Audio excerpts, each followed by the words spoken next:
చూపు, ఒకరిది మాట ఒకరిది భావం, ఇరువురి కదలిక కదిపిన కథ ఇది ప్రేమ ప్రేమ.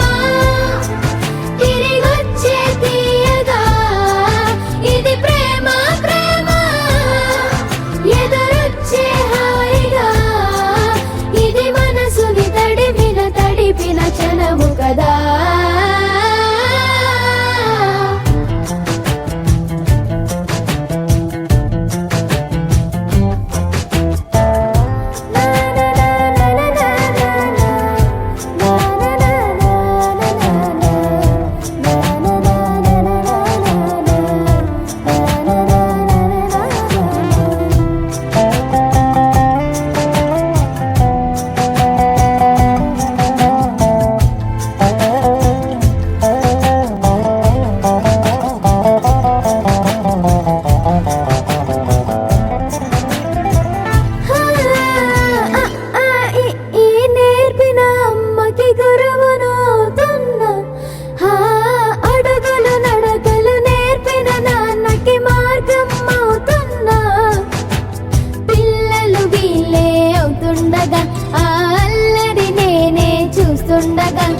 కన్నులతో నేను చిన్నోడిలా కలగలిసిన ఎగసిన బిగిసిన కథ ఇది ప్రేమ.